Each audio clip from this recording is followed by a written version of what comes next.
Hello friends, JK tips and ക്ലാസ്സിൻ്റെ പുതിയൊരു വീഡിയോയിലേക്ക് ഏവർക്കും സ്വാഗതം.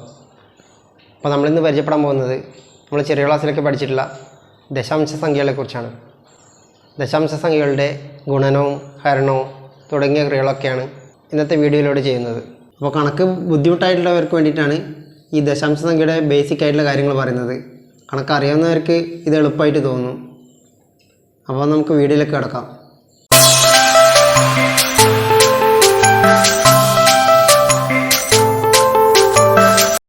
ഇപ്പോൾ ദശാംശ സംഖ്യ എന്ന് പറയുന്നത് നമ്മൾ ചെറിയ ക്ലാസ്സിലൊക്കെ പഠിച്ചിട്ടുണ്ട്.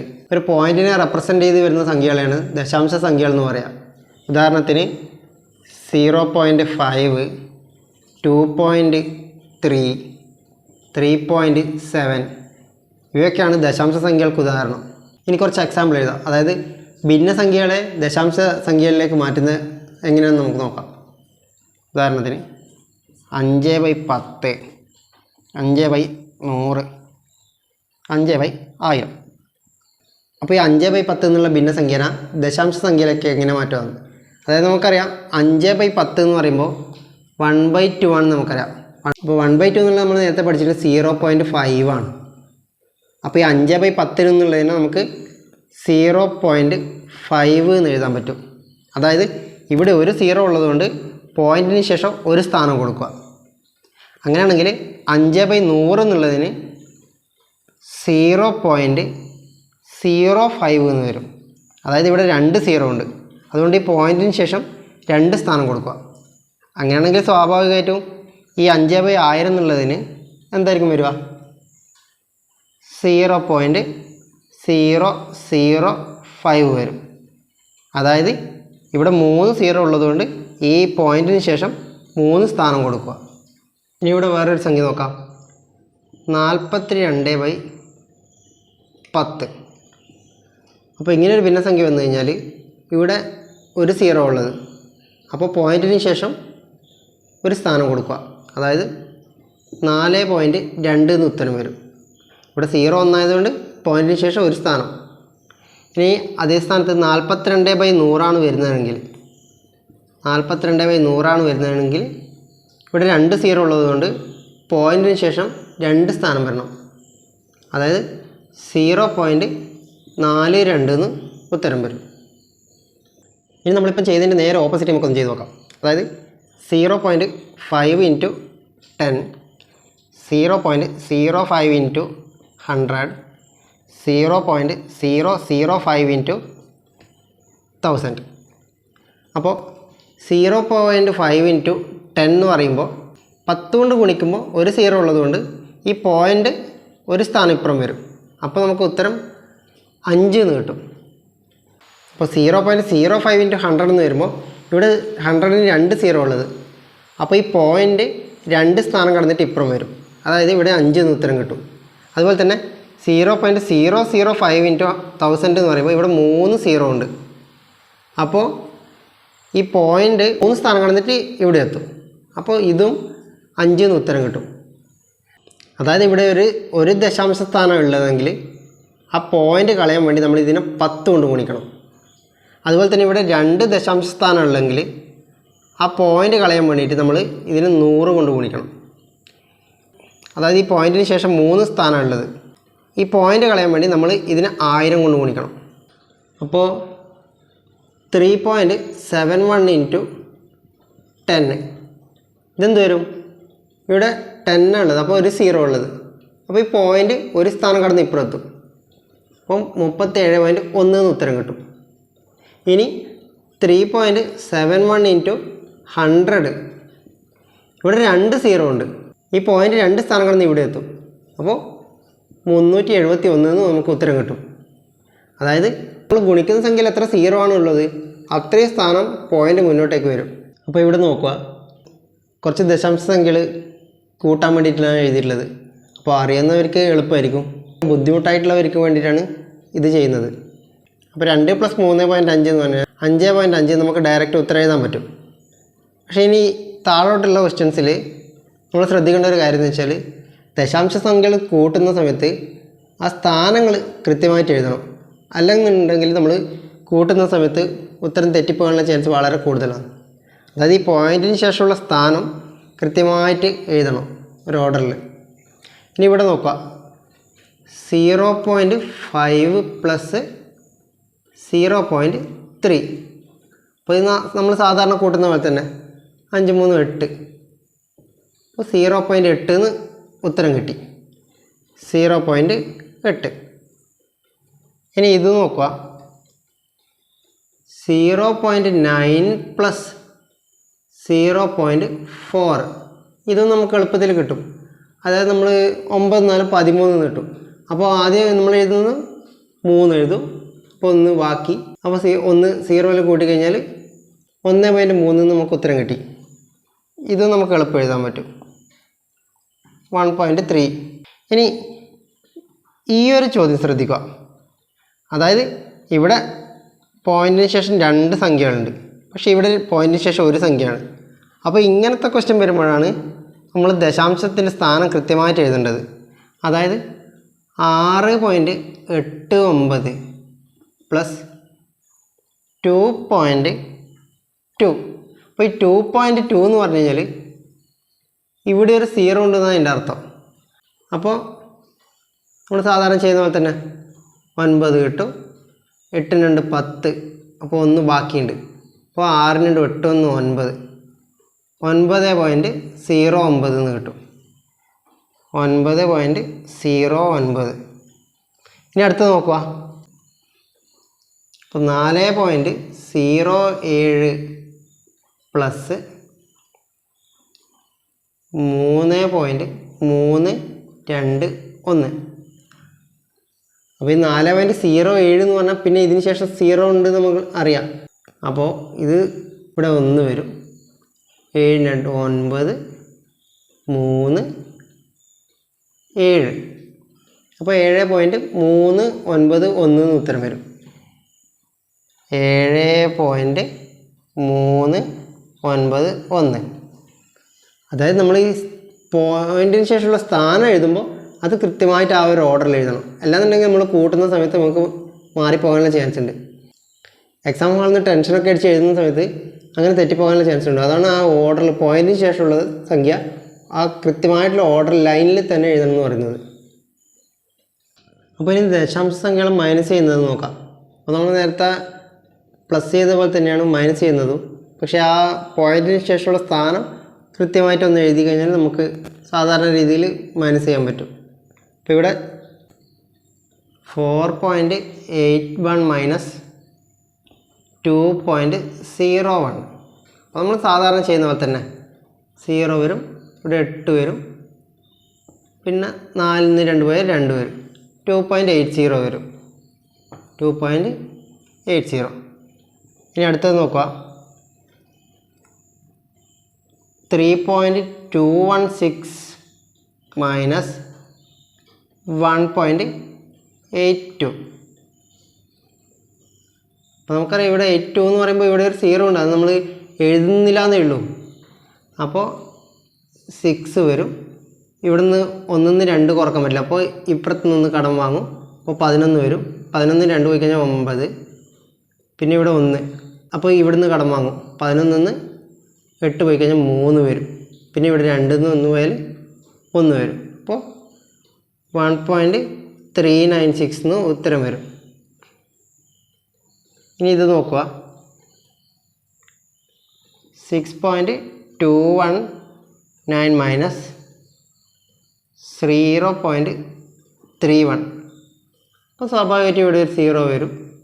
അപ്പോൾ 9 0. ഇവിടെ ഇത് പോയില്ല, അപ്പോൾ 1 വാങ്ങുന്നു. 12 3 പോയാൽ 9 5. അപ്പോൾ 5.909 ഉത്തരം കിട്ടി. ദശാംശ സംഖ്യകളെ മൈനസ് ചെയ്യാൻ സാധാരണ മൈനസ് ചെയ്യുന്ന പോലെ തന്നെ, പക്ഷേ ആ ദശാംശത്തിന് ശേഷമുള്ള സ്ഥാനങ്ങൾ നമ്മൾ കൃത്യമായിട്ട് ആ ഒരു ഓർഡറിൽ എഴുതണം. അപ്പോൾ നമുക്ക് എളുപ്പത്തിൽ കുറക്കാൻ പറ്റും.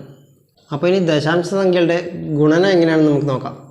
ദശാംശ സംഖ്യകളുടെ ഗുണം എന്ന് പറയുന്നത് എളുപ്പമാണ്. കാരണം നമ്മൾ സാധാരണ ഗുണിക്കുന്ന പോലെ ഗുണിക്കുക, അതിനുശേഷം ഈ പോയിൻ്റ് ഇട്ട് കൊടുത്താൽ മതി. അപ്പോൾ സാധാരണ ഈ പോയിൻ്റ് ഒന്നും ഇല്ലെങ്കിൽ ഇത് ഗുണിച്ചാൽ എത്ര കിട്ടും? 2 × 4 8 കിട്ടും. സാധാരണ 2 × 4 ഗുണിച്ചാൽ 8 കിട്ടും.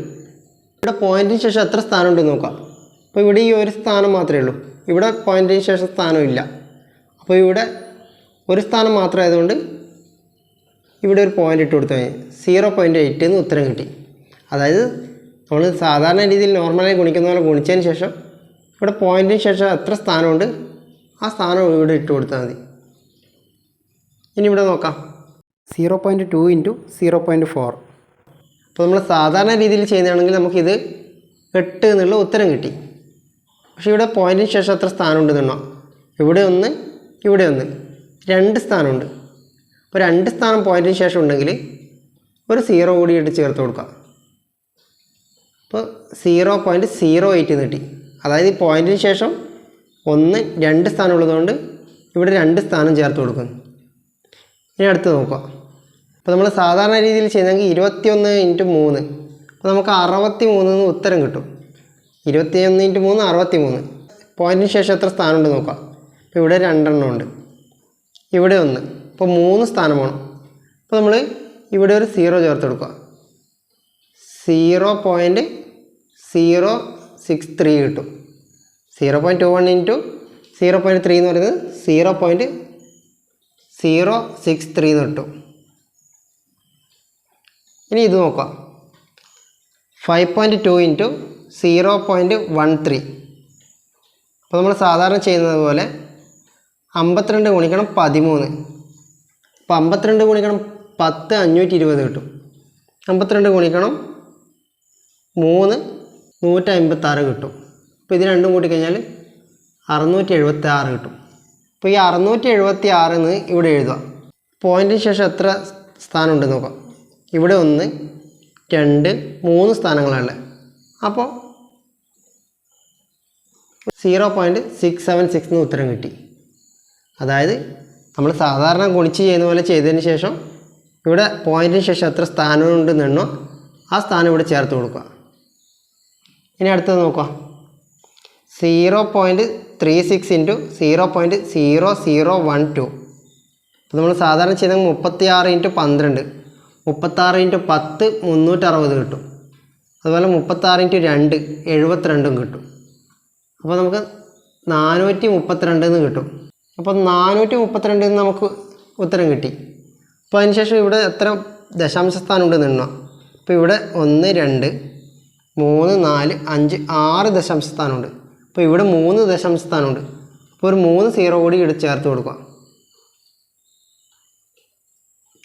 0.00432 എന്ന് ഉത്തരം കിട്ടി. അപ്പോൾ ഇനി ഭിന്നസംഖ്യയുടെ ഹരണം എങ്ങനെയാണെന്ന് നമുക്ക് നോക്കാം. 8 / 0.4. അപ്പോൾ ഇവിടെ ദശാംശ സ്ഥാനം 1 ഉള്ളത്. അപ്പോൾ നമ്മളിങ്ങനെ ഹരിക്കുന്ന സമയത്ത് ഈ ദശാംശ സ്ഥാനം ഒഴിവാക്കണം. അപ്പോൾ ഈ ഒരു ദശാംശ സ്ഥാനം ഒഴിവാകാൻ വേണ്ടി നമ്മൾ നേരത്തെ പറഞ്ഞിട്ടുണ്ട് 10 കൊണ്ട് ഗുണിക്കണം എന്ന്. 10 കൊണ്ട് ഗുണിച്ച് കഴിഞ്ഞാൽ നമുക്ക് ഈ ഒരു ദശാംശ സ്ഥാനം ഒഴിവാകും. അപ്പോൾ താഴെ 10 കൊണ്ട് ഗുണിക്കുമ്പോൾ മേലെയും നമ്മൾ 10 കൊണ്ട് ഗുണിക്കണം.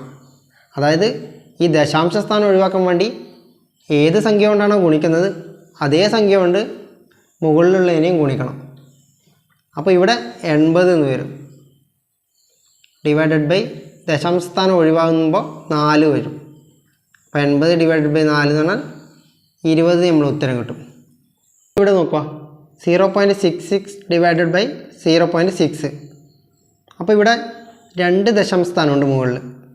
അപ്പോൾ ഒരു ദശാംശ സ്ഥാനം ഒഴിവാകാൻ വേണ്ടി നമ്മൾ 10 കൊണ്ട് ഗുണിച്ച്. അപ്പോൾ 2 ദശാംശ സ്ഥാനം ഒഴിവാകാൻ വേണ്ടി 100 കൊണ്ട് ഗുണിക്കണം. × 100. അപ്പോൾ അതേപോലെ തന്നെ ഇവിടെയും × 100 എന്ന് കിട്ടും. അപ്പോൾ ഈ 2 ദശാംശ സ്ഥാനം ഒഴിവായിട്ട് ഇവിടെ എത്തുമ്പോൾ ഇത് 66 ഡിവൈഡഡ് ബൈ ഇവിടെ 2 ദശാംശ സ്ഥാനം ഒഴിവാകുമ്പോൾ 60 വരും. അപ്പോൾ നമുക്കറിയാം ഇതിനെ 6 കൊണ്ട് ഹരിച്ചു കഴിഞ്ഞാൽ ഇവിടെ 11 കിട്ടും, ഇവിടെ 10 കിട്ടും. അപ്പോൾ 11/10 എന്നുള്ളതാണ് നമ്മുടെ ഉത്തരം. 11/10. അപ്പോൾ ഈ ഒരു ചോദ്യം നോക്കുക. ഇങ്ങനെ വന്നു കഴിഞ്ഞാൽ നമ്മൾ സാധാരണ ചെയ്യുന്ന പോലെ വെട്ടിച്ചുരുക്കി ചെയ്യുക. അതിനുശേഷം പോയിൻറ്റിന് ശേഷമുള്ള സ്ഥാനം എണ്ണിയിട്ട് നമുക്കത് ഇട്ട് കൊടുത്തു കഴിഞ്ഞാൽ എളുപ്പത്തിൽ ഉത്തരം എഴുതാൻ പറ്റും. ഇവിടെ 1 2 3 4 ദശാംശ സ്ഥാനം, താഴെ 3 3 6 ദശാംശ സ്ഥാനം. ഇവിടെ 4 എണ്ണം, ഇവിടെ 6 എണ്ണം ഉണ്ട്. അപ്പോൾ ഇവിടെ 2 ദശാംശ സ്ഥാനം ചേർക്കണം. അപ്പോൾ നമ്മൾ സാധാരണ രീതിയിൽ ചെയ്യുന്ന മാതിരി ഈ ദശാംശ സ്ഥാനം കളഞ്ഞിട്ട് എഴുതുക. 45 ഇൻറ്റു 63 ഡിവൈഡഡ് ബൈ 5 ഇൻറ്റു 9. അപ്പോൾ ഇവിടെ 2 ദശാംശ സ്ഥാനം കുറവായതുകൊണ്ട് നമ്മൾ ഇതിനെ 100 കൊണ്ട് ഗുണിക്കണം. 100 കൊണ്ട് ഗുണിക്കണം. അപ്പോൾ ഇതിനെ ഇനി ചുരുക്കി കഴിഞ്ഞാൽ ഇവിടെ 1 വരും, 9 9 ഒരു തവണ, 63 7 തവണ. അപ്പോൾ 9 ഇൻറ്റു 7 63 ഇൻറ്റു 100 6300 എന്ന് നമുക്ക് ഉത്തരം കിട്ടും. അതായത് മുകളിൽ 4 ദശാംശ സ്ഥാനവും താഴെ 6 ദശാംശ സ്ഥാനവും. അപ്പോൾ ഈ ദശാംശ സ്ഥാനം തുല്യമാക്കാൻ വേണ്ടി 2 0 ചേർക്കണം. അപ്പോൾ ഇതിനെ 100 കൊണ്ട് ഗുണിക്കുന്നു. ഇനി ഇവിടെ ചോദ്യം നോക്കുക. ഇവിടെ മുകളിൽ 1 2 3 4 5 ദശാംശ സ്ഥാനമുണ്ട്. മുകളിൽ 5 ദശാംശ സ്ഥാനം, താഴെ 1 2 3 ദശാംശ സ്ഥാനം. മുകളിൽ 5 ദശാംശം, താഴെ 3 ദശാംശ സ്ഥാനമുണ്ട്. അപ്പോൾ താഴെ 2 ദശാംശ സ്ഥാനം കൂടി ചേർക്കണം. അപ്പോൾ അതിന് 100 കൊണ്ട് ഗുണിക്കണം. അപ്പോൾ ഇതിന് പോയിൻ്റ് ഒഴിവാക്കി കഴിഞ്ഞാൽ 56 ഇൻറ്റു 81 ഡിവൈഡഡ് ബൈ 8 ഇൻറ്റു 9. അപ്പോൾ ഇവിടെ 2 ദശാംശ സ്ഥാനം ചേർക്കാൻ വേണ്ടി നമ്മൾ 100 കൊണ്ട് ഗുണിക്കുന്നു. ഇതിനെ ചുരുക്കി കഴിഞ്ഞാൽ ഒരു തവണ പോവും, 56 7 തവണയും, 9 ഒരു തവണ, 81 9 തവണ. അപ്പോൾ 63/100 എന്ന് കിട്ടും. അപ്പോൾ 63/100 എന്ന് പറഞ്ഞു കഴിഞ്ഞാൽ 0.63 വരും. അപ്പോൾ ഇവിടെ ചോദ്യം നോക്കുക. 1.8 ഇൻറ്റു 0.24 ഡിവൈഡഡ് ബൈ 0.9 ഇൻറ്റു 0.12. അപ്പോൾ ഇതിൽ നമ്മൾ ദശാംശ സ്ഥാനം എണ്ണോ 1 2 3. ഇവിടെ 3 ദശാംശ സ്ഥാനമുണ്ട്. അപ്പോൾ ഇവിടെ 1 2 3. ഇവിടെയും 3 ദശാംശ സ്ഥാനമുണ്ട്. അപ്പോൾ ഈ മുകളിലും താഴെയും ദശാംശം തുല്യമായതുകൊണ്ട് നമ്മൾ വേറെ ഒന്നും ചെയ്യേണ്ട. ഇതിനെ ഡയറക്റ്റ് ചുരുക്കി ചെയ്താൽ മതി. ദശാംശം കളഞ്ഞിട്ട് ഈ സംഖ്യ എഴുതുക. 18 ഇൻറ്റു 24 ഡിവൈഡഡ് ബൈ 9 ഇൻറ്റു 12. അപ്പോൾ 9 ഒരു തവണ, 18 2 തവണ പോവും, 12 ഒരു തവണ, 24 2 തവണ പോവും. അപ്പോൾ 2 ഇൻറ്റു 2 4 നമുക്ക് ഉത്തരം കിട്ടും. ഇവിടെ മുകളിലും താഴെയും ദശാംശം തുല്യമായതുകൊണ്ട് പിന്നെ നമ്മൾ ഈ ദശാംശം കളഞ്ഞതിന് ശേഷം ഇതിനെ വെട്ടിച്ചുരുക്കി ഉത്തരത്തിൽ നമുക്ക് ഡയറക്റ്റ് എത്താൻ പറ്റും. ദശാംശ സംഖ്യ എന്ന ടോപ്പിക്കിലെ ബേസിക്കായിട്ടുള്ള കാര്യങ്ങളാണ് ഇന്ന് ചെയ്തിട്ടുള്ളത്. ഈ വീഡിയോ നിങ്ങൾക്ക് ഉപകാരപ്രദമായെന്ന് തോന്നുന്നുണ്ടെങ്കിൽ ചാനൽ സബ്സ്ക്രൈബ് ചെയ്ത് ലൈക്കും ഷെയറും ചെയ്യുക.